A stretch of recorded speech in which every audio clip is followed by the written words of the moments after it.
항우는 팽성에 돌아와 며칠 동안 침울했다. 하루는 항우가 범증을 불러 치욕을 씻을 방법이 없을까 물었다. 범증은 한신을 유방에게서 떨어뜨리는 것이 좋겠다고 했다. 영양성에서 한신을 멀리 보낸 후 군사를 일으켜 유방을 칠하는 것이었다. 항우가 어떻게 하면 한신을 유방에게서 떨어뜨릴 수 있느냐고 물었다. 범증은 평양의 위왕으로 있는 위표를 설득하여 유방을 배신하게 하라고 했다. 위표는 지난 팽성대전 때 총대장으로 싸웠다가 대패하고 지금은 평양성으로 돌아와 있었다. 유방이 크게 꾸짖고 대원수의 인장을 빼앗았을 뿐 그 외 아무런 처벌도 내리지 않았다.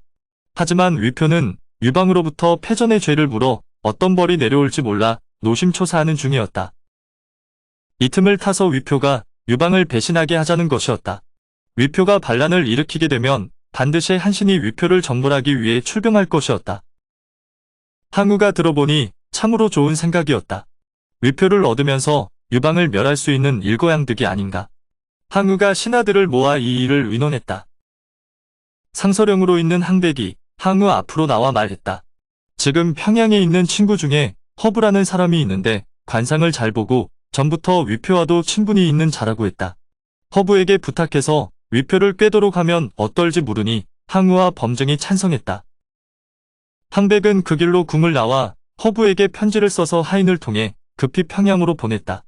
수일 후 평양에서 허부는 항백의 편지를 받아보았다. 항백의 편지를 받은 허부는 곰곰이 생각해보았다. 절친한 항백의 부탁이기는 하지만 썸 마음에 내키는 일은 아니었다. 하지만 초패왕의 명령이나 다름없는 일이니 거절하면 신상의 위험이 따를 것 같았다. 결국 고민 끝에 허부는 항백의 청을 들어주기로 결심했다. 그리하여 허부는 이튿날 위표를 찾아갔다. 다행히 위표는 허부를 반갑게 맞아주었다. 그리고 허부가 말도 꺼내기 전에 먼저 허부에게 관상을 봐달라고 했다. 팽성대전에서 대패하고 평양성으로 쫓겨오다시피 한 일로 노심초사하던 차에 관상을 잘 보기로 유명한 허부가 찾아오니 자신의 앞날에 대해 궁금한 것이 많은 위표였다. 허부는 속으로 기뻤다. 어떻게 위표를 설득할지 고민이었는데 위표가 알아서 길을 알려주는 셈이었기 때문이다. 허부는 위표의 관상을 한참 동안 들여다봤다. 위표의 관상을 자세히 보니 대단히 불길한 징조가 보였다. 그러나 허부는 사실대로 말하지 않았다. 만약 사실대로 말하면 위표가 항우에게 항복하지 않을 것 같아서였다. 그래서 허부는 위표에게 거짓말을 한다. 허부는 위표가 귀한 상을 가지고 있어 앞으로 100일 안에 많은 이가 위표에게 복종할 것이라 말했다. 허부는 당시의 유명한 관상가였다. 그러니까 그 같은 말을 하니 위표는 참으로 기뻤다. 허부는 거기서 그치지 않고 후궁에서 왕기가 뻗친다고 말하며 후궁을 보여달라 청한다. 이 말에 위표가 허부를 데리고 후궁으로 향했다. 후궁에서 위표의 아내를 본 허부는 그 자리에 엎드려 절하며 천하만민의 국모가 될 것이라 말한다. 이 같은 말을 들으니 위표는 너무도 기뻤다. 위표는 너무도 기쁜 나머지 허부와 함께 밖으로 나와 황금을 두둑이 싸서 그에게 살이했다. 허부는 그것을 받아서 물러갔다. 허부가 돌아간 뒤 위표는 대부 주숙을 불렀다. 위표는 주숙에게 유방을 배반하고 항우에게 항복한 후 함양성에서 유방을 몰아내고 도읍을 그곳으로 옮겨 천하를 상분하겠다고 뜻을 밝힌다. 이 말을 들은 주숙은 맹렬히 반대했다.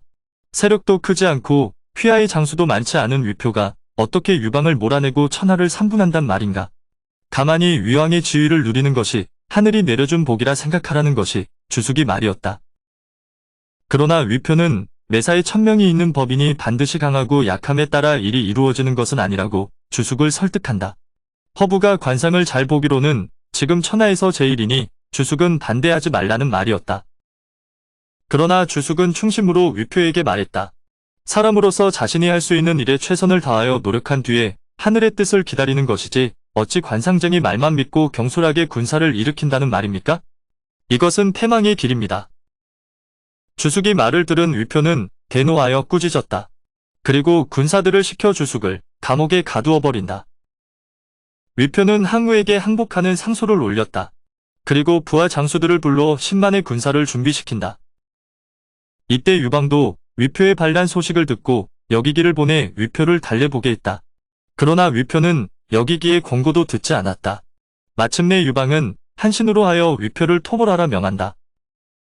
능력도 없이 관상쟁이의 말 몇 마디에 천하를 노렸던 위표는 한신과의 한 차례 싸움의 포로가 되어 일가족이 영양성으로 압송되는 신세가 되었다. 오늘의 영상은 여기까지입니다. 영상이 도움이 되셨다면 구독과 좋아요, 알람 설정 부탁드립니다. 시청해주셔서 감사합니다.